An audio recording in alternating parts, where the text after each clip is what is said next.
Grace Godinez, licensed professional counselor, also the host of We Need to Talk on every Sunday here at noon on YouTube, and then I post it up to Facebook of the same name. This video is for educational and informational purposes only. If you feel you need a therapist, please go to Google, type in therapy, your city, Psychology Today will pop up, click on that, and it will have qualified therapists in your area. Also, the views and opinions stated herein are mine and mine alone.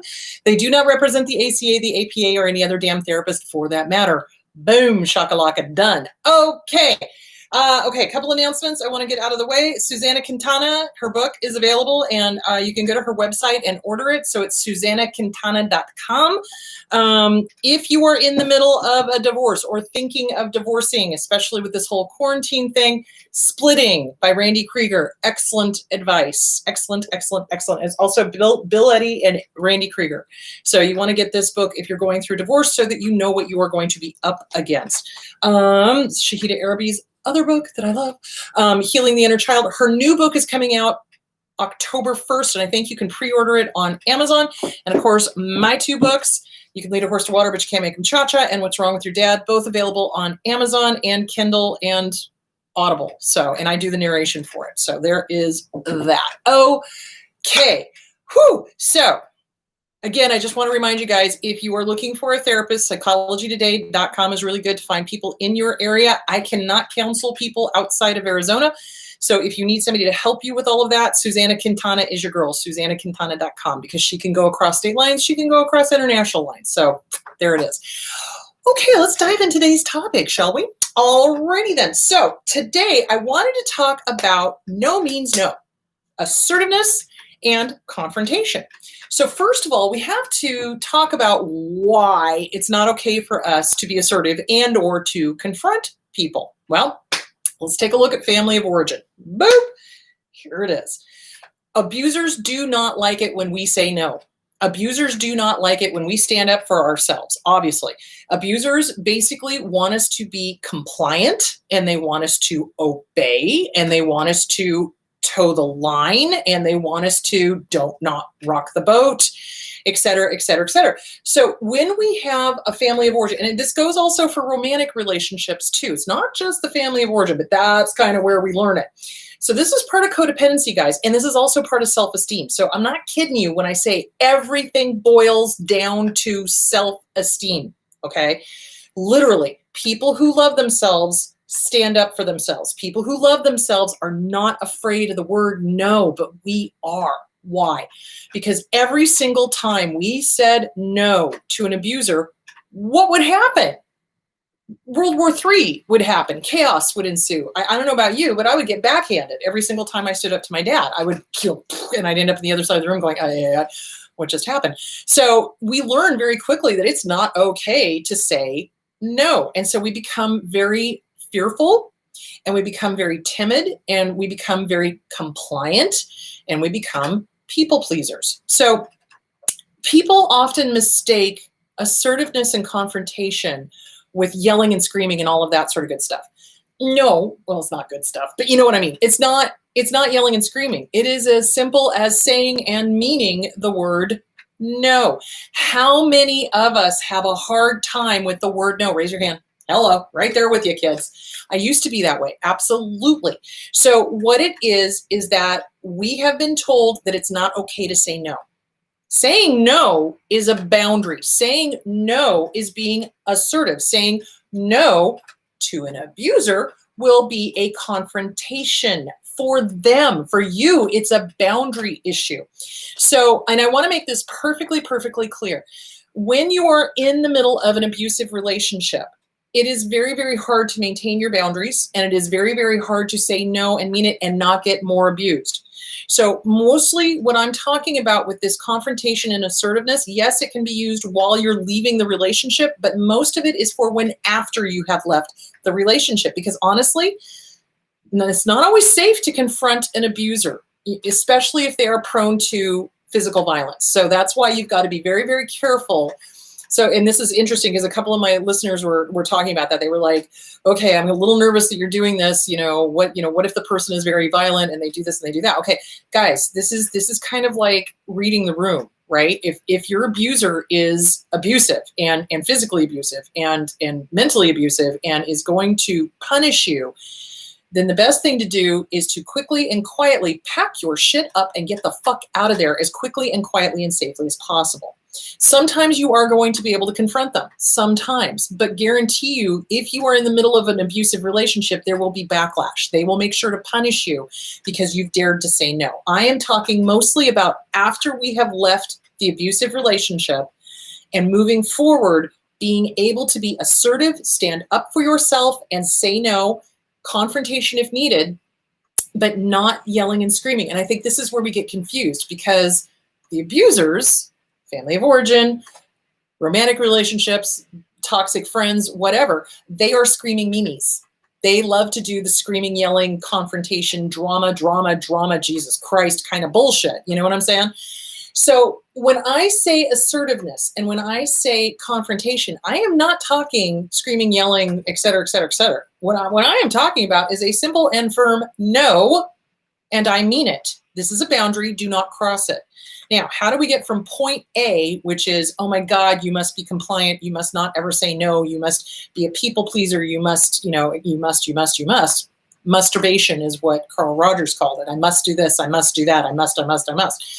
So they train us to get into that thought of we can't say no. It's not okay. People won't like us. Ooh, that is the big thing that scares the living crap out of all of us, is if I say no, I won't be liked. Well, here's the deal. You will not be liked by them.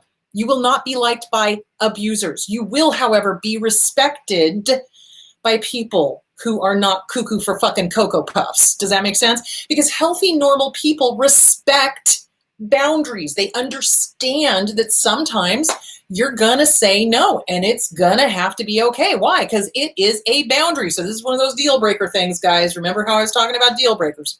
So we get stuck in this mindset of, oh, confrontation is this horrible, awful, gut-wrenching. I know it, guys. I've been there. I've done that. Gut-wrenching. Oh my God, I have to say no to this person. They're going to hate me. What if, right? Does it? Sounds familiar, right? So we've got to get out of thinking like that. That's the big thing. And what is the basis of all of this? Self-esteem. People who love themselves say no. Let me just say that again. People who love themselves say no. They say no for their own good. So you're overextended and you simply cannot do another thing or you are going to keel over. That's when you go, you know what, guys, I'd really love to help out. I can't. Brain, done. Can't think. No more braining. Bye-bye. And you say no. And a healthy, normal person will respect that. An abuser, on the other hand, will go, well, but why? Well, but why? Well, but why? And that's when you have to be like, I said no. No is a complete sentence. The answer is no, and I do not owe you an explanation. That's a confrontation right there. I just confronted. No is a complete sentence, and I do not owe you an explanation, period. You've just drawn a really strong boundary. This is a beautiful place to get to. When you are working on your self-esteem daily, like I'm not kidding you guys, mirror work like a motherfucking boss, seriously. I want you to do mirror work about this. This is what I had to do too, because it was so ingrained, because my dad was a Marine, right? Okay, if you really want to know what the hell that I went through, this is the book. My dad was a Marine. He was a fucking asshole. He was abusive like nobody's business. He was verbally abusive, mentally abusive, sexually abusive, religiously abusive, every kind of abuse you can think of, okay? So when I got out of that, and I was always the sassy one. I always had a mouth on me, always, which is always why I was also the scapegoat, and I always got hit because I sound off to him because I knew when stuff was bullshit. But the point being is when I got out of that, I was timid around people that reminded me of him because I didn't want to end up on the other side of the room shaking my head going, what the fuck just happened? Why do I see stars? Right? So you want to start giving yourself permission. This is where it all, Self-Esteem book, Glenn Schiraldi, The Disease to Please, Harriet Breaker. Those are the two books that are going to help you the most with this, okay? Mirror work. When you do the mirror work, what I need you to do is look in the mirror. Hi, good to see you. Have a wonderful day. I give you permission to say and mean no. And then notice how this thing pops up. Oh, this thing is going to pop up like a motherfucker. And it's going to be like, oh, you can't do that. They're going to, no, because they're going to hate you and they're going to punish you and they're going to do this and they're going to do that and nobody's going to like you and blah, blah, blah, blah, blah, blah, blah, blah. Thank you for your input. Shut the fuck up. Why?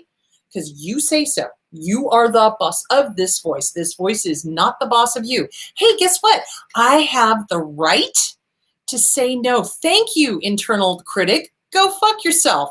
Sideways with an unlubricated baseball bat. Seriously, that is what you're going to have to do. The first confrontation needs to be with that internal critic that is going to do its damnedest to keep running the tapes from the abusers, whether it was the romantic, toxic friend, toxic boss, family of origin. It's going to keep trying to do that. And that's got to be your first confrontation. That's got to be your first no. And I mean it. I have a right to say no. It is my God-given right to say no to abuse. So guess what, internal critic? Fuck you. No, I am not going to do that. I am going to say no, and I am going to have boundaries, and it is O-fucking-K. So does that make sense? So that is the first confrontation that needs to happen, and it's going to feel weird. It is just going to feel weird. This thing's going to go crazy, and you're going to have to shut it the fuck up. Seriously. And replace it with the polar opposite. And a lot of the reason why we have such a hard time standing up for ourselves is the fear. So one thing that we can do to help ourselves getting assertiveness, I took Kung Fu, Wing Chun Kung Fu. It was fan-fucking-tastic. It was the best thing I could have ever done. Why? Because it taught me how to deal with incoming enemies. And it taught me to stay calm, which is great, because what's going to happen when we're dealing with conflict? We tend to go, and we get all tense and we get all nervous and we get all, oh my God, what if? And we get, freaked out and in our heads. You can't do that. You got to live in the moment, even in the middle of a confrontation. And that is where the abuser always gets us, is they want to drive us into our heads so that we are not here, we are not present, and we are not able to recognize their abusive bullshit when it's happening. So assertiveness really goes back to giving yourself permission to stand up for yourself. I have a right to reparent myself. Hi, have a great day. I give you permission to reparent me. I'm giving me reparenting permission rights. I can reparent myself. I can love myself. It is okay. It is okay for me to say no. It is okay for me to have boundaries. See, all of these things we need to really tell ourselves in the mirror to reinforce that reparenting. It's okay to disagree. It's okay to say no. It's okay to have a disagreement. Now, here's the interesting thing.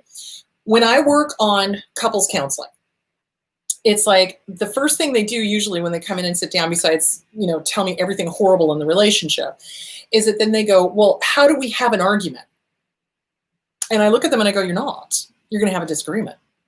There's a big difference. So again, narcissists, malignant border signs, malignant guys, not down here at the lower end, but malignant, love confrontation. They love the drama and they love to go high. So in other words, screaming memes, yelling and screaming, calling names, et cetera, et cetera. Anybody who does that, they want a drama-filled confrontation, yelling and screaming. So when somebody does that, you get quiet. I think I've told you this. I dealt with a guy one time that was hardcore alcoholic, unwilling to give up his drug of choice, got right into my face, like literally right into my face, screaming at me. And we were both standing in my office and I had my hand on the door going, oh, okay, this is a little scary. But, screaming at me. And I just was like, are you done? I mean, he could have hit me. He could have, but I didn't respond to it. And really, it just wound him up and made him look like the asshole, which he was.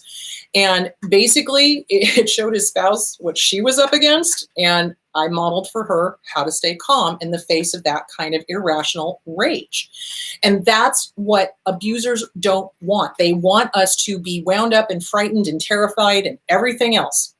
So assertiveness goes back to self-esteem, self-love, giving yourself permission to stand up to these assholes and say no. No, and I mean it. So when I was working at the Dougie Center, was it the Dougie Center? Holy crap. It might have been the Dougie Center.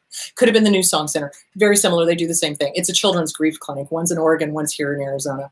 But when I was working at those clinics, the things that we would teach the kids is you have a right to say no. So if some kid is doing something you don't like, what you do is you put your hand out and you say no, and I mean it. And we let everyone know if somebody says no, and I mean it, that must be respected. So again, boundaries. It's teaching boundaries. And you want to teach your kids this, guys. You absolutely want to teach your kids this. And it's really, really important to do that. And it's also really important to let them know they may not be able to do that with the abusive parent. So, you know, they're going to have to find a workaround. So this is so complicated. There is so much to this. Seriously. It's like, you know, if you're still in the abusive relationship, or if the kids are still dealing with an abusive parent in any way, shape, or form, you're going to have to teach them how to gray rock like a boss and just okay, and not give them what they're looking for, but also kind of sort of maintain a boundary by doing the gray rock. So it's really important to do that. Anyway, the point being is no, and I mean it. No, and I mean it. You have a right to say that. You have a right to live that. No is a good word. So when I'm teaching boundaries to people, and when I'm teaching assertiveness to people, and when I'm teaching, you know, how to have a disagreement, which would be considered a confrontation, here's the sad thing. As soon as I say no as your friend, no is not my friend. No. It's like this fear of the word no, like it's not okay to say no. And like, no is a scary word. No is a powerful word. No is what's going to give you your power back. Being able to say no to people, being able to say no to abusers. Now, are they going to come unglued? Are they going to do their crazy dance? Absolutely. But they will also have showed you who they are, and you know what to do after that, which is either remove yourself from the situation, find a different job, get rid of the friend, you know, don't be around the family. You know, if you were not related to these people, would you have anything to do with them? The answer to that is probably resounding no. So do you see where I'm going with that? So it's really, really, really important that you get used to saying no. Now, what we tend to do is we tend to swing like a pendulum, okay? So when we first start trying boundaries, here we go from absolutely no boundaries whatsoever and not ever using the word no to over here saying no to everything. You know what? That's okay. That is okay. It is part of the learning process, and it's part of how we play with things. So when we start playing with the power of the word no, yeah, we're going to swing over here, but eventually we'll come back to center and we'll be able to trust our gut, know when to say no, know when to say yes. Okay? That is all assertiveness, is standing up for yourself. So remember that list of deal breakers I had you guys do a few weeks ago? You know, all the things that you should never put up with in any relationship. The second one of those are violated, that's when you have to say no, and I mean it. And here is the consequence to you not respecting my boundaries. Bye-bye. Boot them out of your life. That is a confrontation. But in our heads, even just saying no is like World War III. In our heads, even just saying no is like terrifying and frightening and a confrontation, okay? And that's because of how the other person would react. You've got to detach yourself from how other people react. I'm not kidding you. So you have a right to say no. If they don't like it, well, they have a right to not like it. However, they don't have a right to keep pounding at you and wanting you to change your mind. That's not okay. And again, here are some phrases you need to put in your pocket and pull them out when you need them. No is a complete sentence. Listen to me now, believe me later. No is a complete sentence. No, I do not owe you an explanation. Why? Because no is a complete sentence and a boundary. Period. If they push after that, you turn around, you walk away. Because you're not going to convince them. Does that make sense? Now, I know a lot of people were like, oh my God, how do I do this if I'm in a business situation or I've got a boss or whatever? you're going to have to learn to say no. And if they abuse that, you're going to have to probably look for another job, or you're going to have to start documenting so that you can get your hostile work environment thing proved.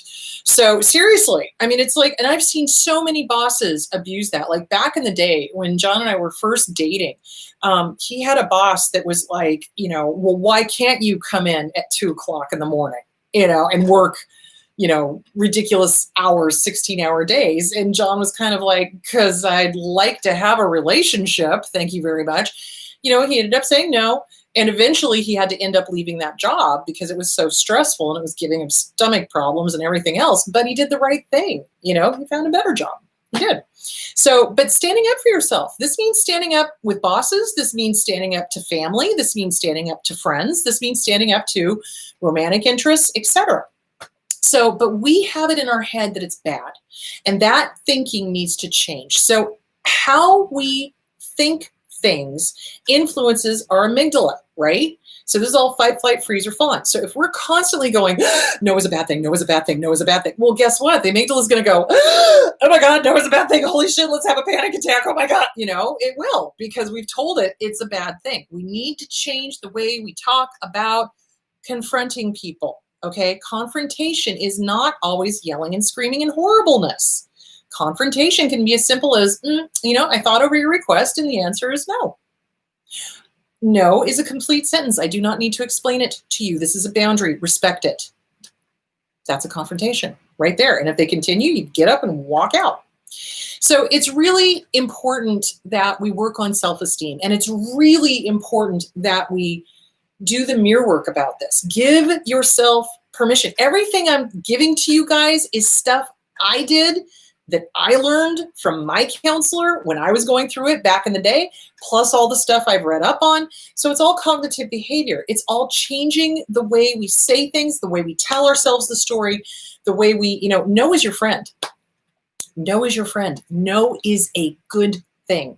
No helps us draw boundaries. No is there to protect us. So we do when we have to say no. And we also know when we give in and don't because of the fear.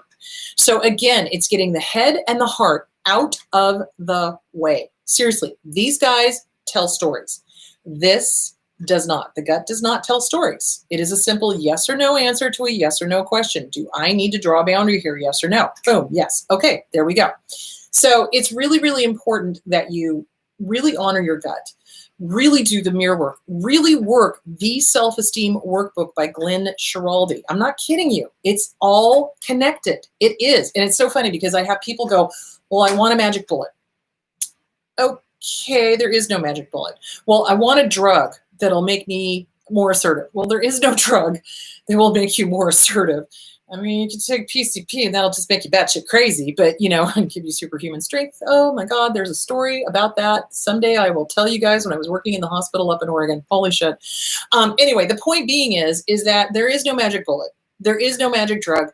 There is no magic, therapy that's going to be a one and done. There's not. I mean, there's a lot of good stuff out there, guys. There really, really is, but there's not anything that's a one and done. The only way out is through. And that's the fear. That is the fear. That is what everybody deals with. They're like, oh my God, but I don't. It's scary, it's scary, it's scary. Well, yeah, it is, because we are confronting all of the programming that we got from mom, from dad, from teachers, from grandparents, from lovers, from whatever that was telling us you're bad and wrong if you say no. Nope, wrong. I am a whole human being if I get to say no. Thank you very much. Have a nice day. And by have a nice day, I mean go fuck yourself. Do you see where I'm going with that? So yeah, it's like learning your power, learning that you have a right to say no, learning to treat yourself with respect. People who respect themselves say no, and they say no a lot, and they say it respectfully. You don't have to be an asshole about it. And I think that's the misconception a lot of us get, is that we think we have to be an asshole when we say no. You have to be firm, but you can also be gentle. No, when I mean it. I'm sorry, but no, when I mean it. And don't apologize. I do that. Oh, I do that. And we all do that. And then that takes away our power. So when we're like, oh, I'm so sorry. No, I can't do this. No. and you leave it at that. We have a tendency to do the I'm sorry, and that leaves the door open for abusers. Now, a normal person would be like, oh, no, don't worry about it. I get it. You're busy, blah, blah, blah, right? An abuser, however, will go, oh, they feel guilty. Oh, I'm just going to work that wound until they say yes, and they'll lay on the guilt trip. And as soon as you recognize somebody is laying on the guilt trip, no, and I mean it, and now I am not sorry. See where I'm going with that? So it's really, really important for you to work your self-esteem like nobody's business, really seriously, and practice in the mirror. Hi, good to see you. Have a wonderful day. I give you permission to say no. I give you permission to stand up for yourself. I give you permission to walk away. I give you permission to not put up with abuse. I give you permission to not put up with disrespect. I give you permission. Do you see where I'm going with that? You've got to give yourself permission, because we got all of that non-permission when we were growing up, or when we were in that relationship, or when we were in that friendship, or when we were in that work environment, or whatever the situation is.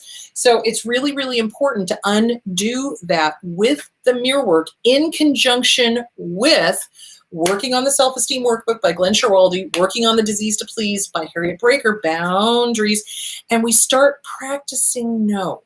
Start practicing, just like everything else. Remember how I told you to start practicing your gut, listening to your gut? It's like, start with stuff you already know about, right? And expand. It's like, what do you want to say no to?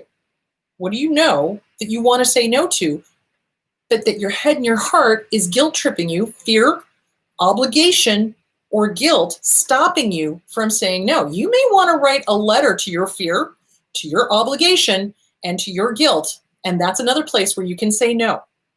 Dear fear, dear obligation, dear guilt, fuck the fuckity fuck out of fucking fuck you. I get to say no, asshole. Why?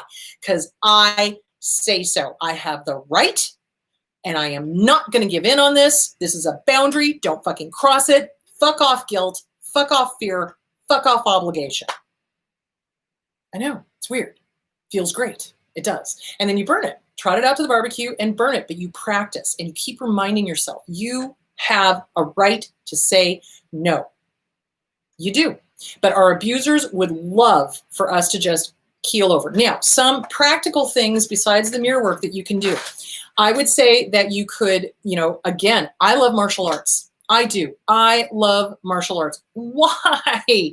Because they give confidence. They really do. When you can drop a 250-pound man, 6'5", it really does make you feel very confident. And when you have the right, sensei or sifu, it's great because they teach you how to walk away. It's like how to disengage or how to engage. Or if somebody comes at you, let them just take themselves to their own destruction. So for example, when you've got somebody who is just wanting a fight, you do not give it to them. You let them, like I did with that guy that was in my face, right? I just let him wound up and to self-destroy, and he did. So do you see where I'm going with that? You just do that. It's learning to allow their energy to take them down to the ground, metaphorically speaking. So I really strongly recommend self-defense classes. I do. Kung Fu classes. I do. Jiu-jitsu. I do. I think it's great. I think martial arts are fantastic, and I think they're really good spiritually, mentally, emotionally, the whole thing. And it does teach you personal space, and it does teach you, no, you really want to do this, cowboy? Okay.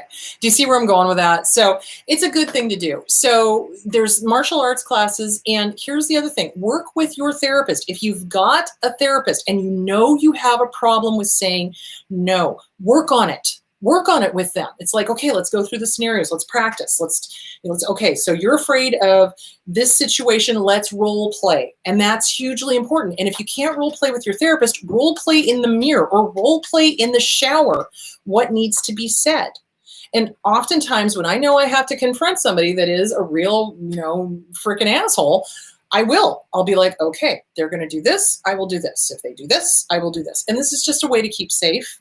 It's something I've done since I was a kid, but it also helps. And it also helps to talk it out. Why? Because the amygdala acts as if it were really happening. So if you can anticipate how your amygdala is going to act when you're dealing with confrontation, it can help you. So when my amygdala starts getting charged, I need to go, okay, breathe. Mm-hmm. Mm-hmm. Mm-hmm. All right, gray rockin'. Yep. Do you see where I'm going with that? So gray rock is your friend. Self-esteem is your friend. Giving yourself permission is your friend. You have a right, guys. I posted an article on Facebook, and it was about this therapist. I loved it. It was about this therapist that, the client was just going through the litany of abuse and the whole thing. And finally the therapist looked at her and said, tell them to go fuck themselves right here, right now in this room. Tell them to go fuck themselves. And the client was just like, oh my God. Well, that's our response because we've been trained to obey, right? And not get mad at the abuser. So what happens when we get mad at the abuser? Oh, I'll give you something to be mad about. I'll punish you. I'll do this. I'll do that. So in the session, the client, timidly at first was like, fuck you, whoever it was, right? And then pretty soon at the end of the session, she was just like Incredible Hulk, fuck you, taking her power back. That is what we need to do. That is what we need to do. You have a right to be angry at your abuser. You have a right to say no, and you have a right to draw boundaries. They do not have the right to mow over you. They do not. So, okay. All right. Let's start with questions. Okay, let me get over to the other side. Question. I keep repeating to my narc, I don't want him anymore, that I am done with him. He pretends he will do a miracle to fix his mistake. Should I ignore him? How do I make him stop? Okay, here's the deal, guys. Narcissists, abusers of any kind, will sell you a bill of goods. They will try to sell you the Brooklyn Bridge and say, oh, baby, I've changed. I'm different. It's different this time. I'm going to fix my mistakes. I'm going to do this. I'm going to do that. So I think I've said this in the past. I'm going to say it again. And I'm going to say it until everybody in the back can hear me. Okay. Narcissists do not go to therapy. And if they do, they go for 1, maybe 3 times, and then they quit as soon as the therapist goes, and what's your part in this? Or they will find an LAC, licensed associate counselor, meaning they do not have their full professional license yet, that does not know how to deal with an abuser, and they'll manipulate them. And they'll go to that therapist until that therapist wises up, and sometimes they never do. So they don't change, guys. They don't. Leopard does not change its spots. So what you do is you block him, her, whoever this is. You block them on every single social media. You block them on email. You block them on everything, and you work on you. It is no longer about this other person. It is now about you. You have a right to peace. You have a right to happiness, and you have a right to work on you so that you don't fall for the love bombing. That is called love bombing. When they go, oh, baby, I've changed. Look, I'm different. It's a miracle. Da da da da da. Now I'm doing everything you wanted and everything you needed. And yeah, no. Run. Do not walk to the nearest exit. Okay, I have debilitating physical condition, and when it's bad with pain and fatigues and fogginess, my assertiveness changes. I fawn more. Yes, that is normal. That is normal. Do not make yourself wrong for that, guys. So when we are dealing with physical pain, it just throws everything out of whack. It does. And we tend to, with a flight, freeze, fawn, or fear, or flight, fight, freeze or fawn, brain gone. Fight, flight, freeze, or fawn. Okay, we tend to have 2 usually that we go to the most. Okay, obviously I'm a fighter, but when we're not feeling good, when we're not up to physical par, yeah, our assertiveness absolutely changes. So basically, just knowing that that's what's going to happen, and you're going to have to remind your inner child. Hey, it's okay to say no, even though I'm really not physically up to it. It's okay to say no. So what I would suggest is working on that part of you. So when you're feeling, physically just out of it, fogginess, fatigue, chronic fatigue syndrome, et cetera, write yourself a letter. It's okay to say no. And I know that I'm not going to have a great deal of energy, but I just wanted to validate. You don't feel good. You want to fawn. You want to give in. But here's the thing. We get to say no. And we just may not do it as energetically. And it's okay. And it's okay. Let's work on that. Let's work on saying no, even though we want to fawn. Give yourself permission. Seriously, give yourself permission. If you're with a therapist, work on that with them so that you can say no, no matter where your energy level is. Does that make sense? Okay, I am looking over my shoulder all the time because I've had a few narcs in my past that I shared intimate pics with or videos with. How do I move on and stop living in fear? Well, here's the good news. If they share your videos or pictures, it is called revenge porn. It is a federal criminal offense. It is a felony. It is a felony. So what you do is you hire an attorney or you call the police and you go after them. Absolutely. You do not put up with that shit. So it is a felony. It's called revenge porn. And you basically call the police and file a police report and you go after them. And you don't stop until they are in jail. Okay, and you don't live in fear. You don't live in fear. You don't. You just don't. So they post them. So, and yeah, it's embarrassing. Yeah, it's whatever. But they're the ones that are going to be spending a lot of time in jail. So you go after them. It's a felony. It's revenge porn. Look it up. Okay.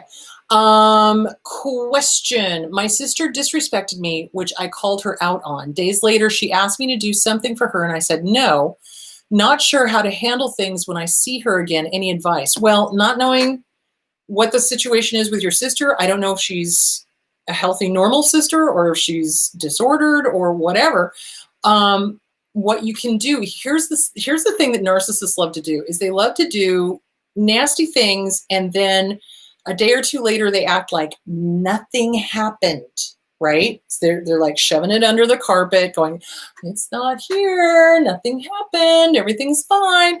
And you don't want to do that. So if she is healthy, I would suggest talking about it, just like, what is this all about? What's going on? That type of thing. If she is not healthy, then you probably want to keep it surface. I'm sorry, but that's just the thing. It's like if the family is disordered and they're constantly disrespecting and it's really not a good situation. Again, you ask yourself the question, if I were not related to this person, would I have anything to do? If the answer is no, act accordingly. That's really the important thing.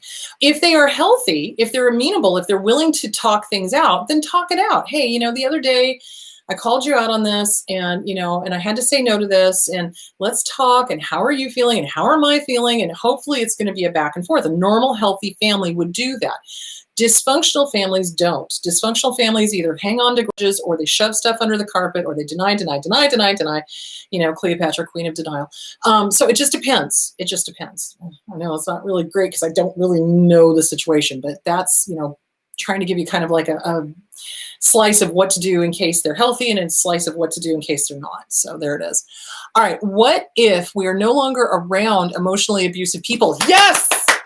Congratulations. You're awesome. Keep doing that.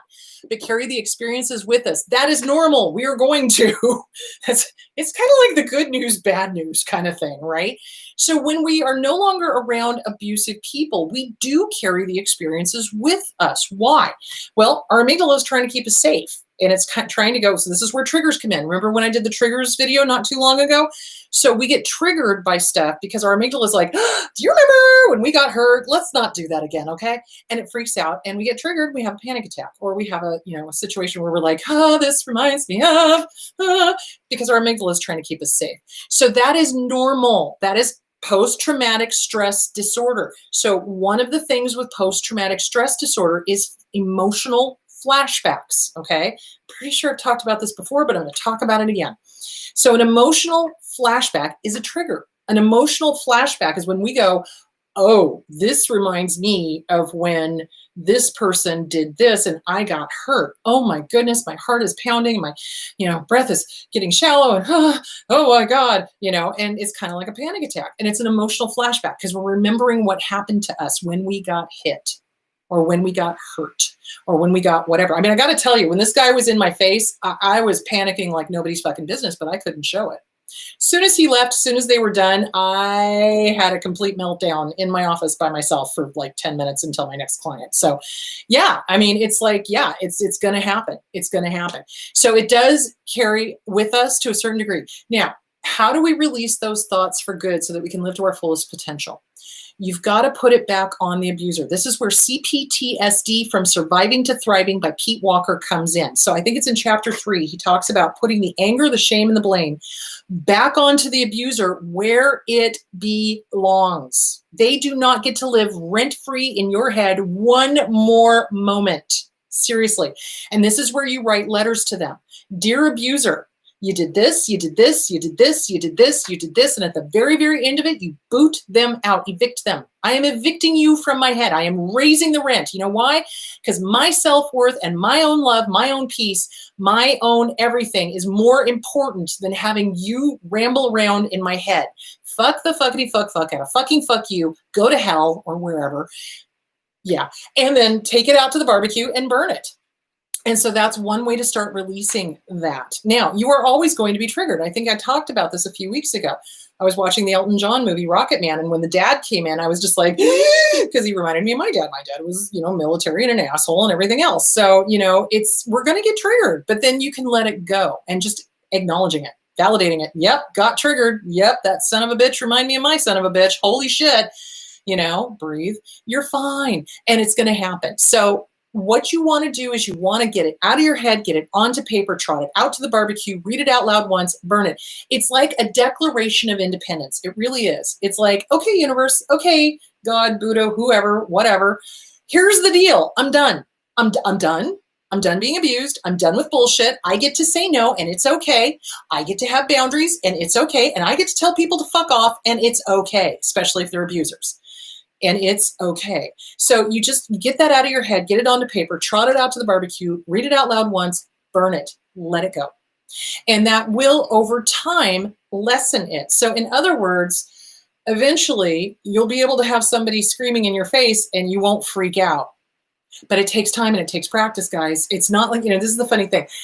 A person the other day was like, okay, magic bullet. I think I talked about that. Magic bullet. I want a magic bullet. I want a magic drug. I want a magic pill. I want, whatever. And so the thing I said was, okay, and this is an AA thing, so pardon me, but here we go. Okay, great. Grab me a cookbook. Okay, she goes and gets a cookbook. Read to me the chocolate cake recipe. So she did. And I was like, okay, give me a piece of chocolate cake. Well, I can't because I didn't make a cake. I just read it to you.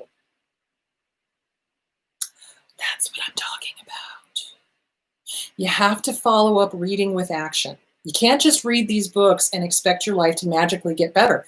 You have to follow it up with action. You cannot just read and magically think, oh, it's going to get to me by osmosis. No, you got to do the mirror work. You got to do the exercises. You got to practice. You got to practice saying no. You got to tell the internal critic to go fuck themselves. You got to replace it with the good stuff. You got to do the work that goes along with it. Otherwise, it's no different than reading a recipe book and expecting a chocolate cake when you're just reading it. I thought that was a great analogy. When I heard that in AA, I was like, damn, that's great. I'm going to use that shit. And I did. So anyway, that's how we do it, is we absorb, we read, and then we put it into practice. And eventually it gets better because we're getting ourselves worked through it and we're doing the work and we're making the cake. So there it is. Okay. All right. I hope that answered your question. Okay. If I feel bad when I say no, does it go away by repetition? Yes. Exercise, role-playing, hypnosis, affirmations, EMDR, what works best? Yes. It's whatever works for you. So for me, I like practicing. I like role-playing. I like, writing it out. I like, that whole thing. EMDR, what EMDR is good for is working through the trauma. It's good for working through the trauma. EFT is also good for working through the trauma. And it just depends. EMDR does not work for everybody. EFT does not work for everybody. So it's really what works for you. You got to find what works. Repetition, absolutely. How do great musicians become great? They practice repeatedly. How do good anything become great? They practice repeatedly, like daily. So, find what works for you, but repetition is probably the best. Affirmations are great. Affirmations are great because we're working on the subconscious. Because again, how many times have we woken up in the middle, in the morning, and we said, oh my God, today's going to be a shitty day. And then it was a shitty day because we told our subconscious it was going to be a shitty day. How we say it influences how it turns out or how we perceive things. So it's really, really important that you do the positive affirmations, that you wake up with gratitude. There's a reason AA does gratitude. It really does change your brain. It's like, hey, sun is shining. I'm still alive. Don't have COVID. It's all good. You know what I'm saying? So, yeah, you want to do that. Okay. Hope that answered the question.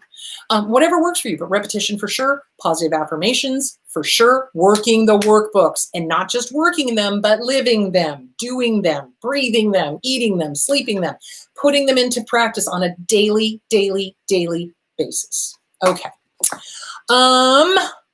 How can you quickly see if a friend is toxic? I understand the romantic relationships, but starting to see the toxicity in female friendships. What are the telltale signs? Write your list of deal breakers. Write your list of deal breakers. And if they start crossing those deal breakers or have been crossing those deal breakers, there's your sign. I'm not kidding you. When I say do your list of deal breakers, I'm not just talking about romantic relationships. I'm talking about a family, family relationships. I'm talking about friendships. I'm talking about bosses. I'm talking about coworkers. I'm talking about everybody. So what you do is you have your list of deal breakers. Compare their behaviors to your list of deal breakers. How many have they barged over? How many have they disrespected? How many have they refused to honor? And there's your sign. It's like I said, you give them one warning, but it's like once they understand this is a deal breaker and they do it anyway, it is now intentional. And that is no bueno. So yeah, absolutely. Those are the telltale signs. People that go cross your boundaries, that go cross your deal breakers. The deal breakers are boundaries, guys. So I would also read The Disease to Please, Harriet Breaker. I would also read Codependent No More and Beyond Codependent No More, both by Melanie Beattie.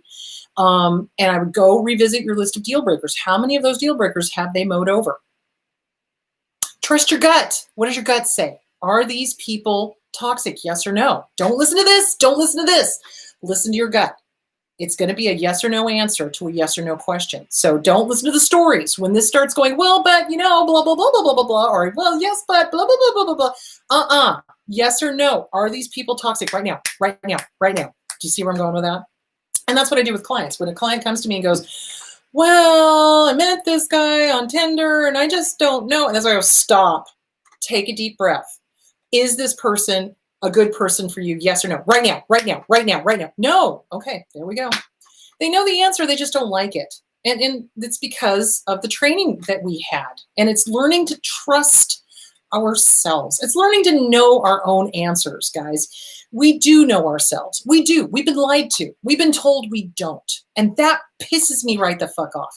Because I'll tell you something. And I talked about this last week in the communal narcissist one.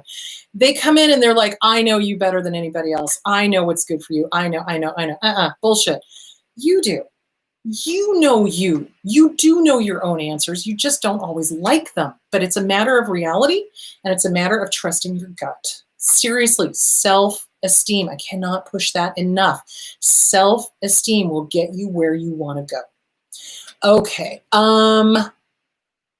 Okay, if someone crosses your boundaries, do you give them a second chance or do you kick them to the curb the second they do?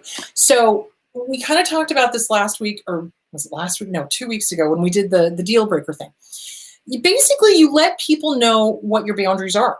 You do, straight up. It's like, hey, I won't put up with disrespect. I won't put up with name calling. I won't put up with lying. I won't put up with cheating. Won't put up with stealing, gaslighting, rewriting history, all of that, right? So you let them know that. And once they know that and they intentionally do that, it is now intentional, which means hasta la pasta. So yeah. And the problem with us is that we tended, at least in the past for me, and I'm pretty sure this is true for everybody that's come out of an abusive family or an abusive relationship, we give too many chances. We give too many chances. We're just like, well, but, and it turns out it's the inner child that's doing that. The inner child desperately wants people to be good because that's what kids are. That's what kids do. They're innocent. They're wonderful. So what you want to do is maybe work on the Inner Child Workbook by Catherine Taylor. With an eye towards boundaries, how many times did you give second chances? And to who and why? And what was the inner child's reasoning on that? Maybe have a little chat with your inner child. Hey, little one, we don't have to give people second, third, fourth, 25th, 230th chances. We don't. So, okay. I hope that answers the question. So Catherine Taylor, the Inner Child Workbook, that's a really good one. So, and double check your list of deal breakers. Okay, how do I stop punishing myself the same way my narc parents do? Oh, boy. Whew, am I glad you mentioned that one. Okay, we all do that. We do. We internalize either our romantic partner's abuse or our family of origins abuse, and we end up sabotaging ourselves with the same bullshit. So the way you stop doing that is you got to work on the trauma. You got to work on the original wound. You do. You got to work on this and putting it back on them. Okay. Kids do not pop out of the womb going, mea culpa, mea maxima culpa. They don't. My fault, all my fault. They don't. They don't. So what you want to do is you want to work on self-esteem, the Self-Esteem Workbook by Glenn Giraldi. You want to work on CPTSD, Surviving to Thriving by Pete Walker. Amazing book. Love him. And you want to put it back onto them and recognize you don't deserve to be punished. You don't. Stop it. Stop. Listen to me now. Believe me later. There are plenty of assholes out there willing to kick you in the ass. Don't you be one of them. Seriously. Don't you be one of them. You don't need to. You don't need to. That is their dysfunction, their bullshit. You do not need to buy into that anymore. You don't. And another thing you can do is look in the mirror. Hi, good to see you. Hey, you know what? I don't need to treat you the way your parents did. Powerful. How does that feel? What does this say? Tell this to shut up. Say it again. Hi, good to see you. You know what? I don't need to treat you the way your parents did. You deserve respect. Almost makes me want to cry. Because that's what we do. We deserve respect. We deserve love. We deserve happiness. We deserve joy. We did not deserve the bullshit that our parents gave us. Or our romantic partner or whoever was abusive. We didn't deserve it. So that's how you start working on it. You start reparenting yourself. You become the parent to you that you always wished you had. It's okay to say no, little one. It's okay to have boundaries. It's okay to make mistakes. We all do. Learn from it. Grow. It's okay. And that's how you do it. Unconditional positive regard. Unconditional positive regard, which I'm sure is something our abusive parents did not have for us. Usually they have disgust, or they ignore us, or they're mean, or they're abusive, or whatever the bullshit that they're doing. And it gives us the messages that we're not worth it, or that we deserve all of this, or that it's our fault. You made me. You made me hit you because you pissed me off, or you made me do this because you did this. Da da da da da da da. No kid deserves that. No kid deserves that. So reparent yourself with that unconditional positive regard. Hi, good to see you. Have a wonderful day. You know what? You get to be nice to you. You don't have to act like your mom and dad. You don't have to treat yourself like that. And you can stop self-sabotaging. And it's okay. It's okay to succeed where they failed. That's what they really don't want. They really don't want you to succeed. Why do you think they plant those messages in our head so that we are constantly not ever going to succeed where they failed? Best revenge, my loves. Listen to me now, believe me later. Best revenge, live well. Love yourself. Unconditionally, 100%. Live well. Succeed. Thrive. That is the best revenge. Okay, I hope that answered that question. And again, Self-Esteem Workbook. Self-Esteem Workbook, Glenn Giraldi, do it. Okay, my partner, because there's a part in there where they talk about what are your automatic thoughts? What are your automatic thoughts? What are you thinking? What are you thinking? What are you thinking? It's hugely important. Why? Because this goddamn thing is running in the background. We're not even aware of it. So we've got to be able to be aware of it so we can shut it down and replace it with the positive. So super important. Okay, my partner has learning difficulties and comes across as abusive. How do I deal with this? I do know that in some cases on the autism spectrum that it can look like narcissism. I don't know enough about autism to really tell you. So I would strongly suggest getting with a good counselor who understands whatever the learning disabilities are and going to them for couples counseling. Now, Here's the caveat. If they really are abusive, and it isn't the learning disabilities, they will use whatever is said in session against you. And if they do that, be done, because that means they're an abuser. So there's that. Okay. Is it normal to only be attracted to men that remind me of my narc ex, meaning physical looks, his personality, etc., basically wanting a replica of him, but a healthy version? Well, yeah, it happens.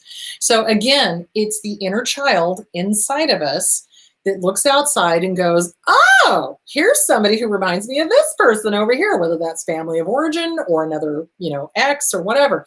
If I can make that person love me, I prove this person wrong. Half of a shit sandwich, half of a shit sandwich, total shit sandwich.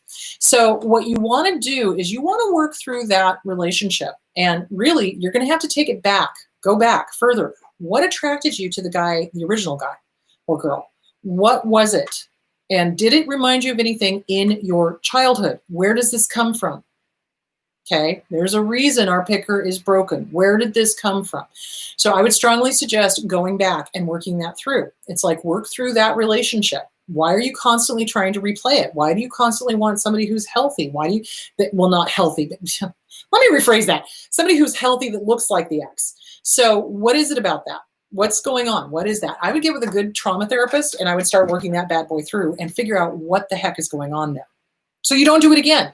You want to make sure your picker is not broken. You want to make sure that you're picking people for the right reasons. You want to be with somebody because they're healthy, they're happy, they're whole, they're fun to be with, they're, they work on themselves, they don't stop. It's like, and that's the thing. It's like somebody was like, oh, well, is there ever a point in time where you can stop working on yourself? No.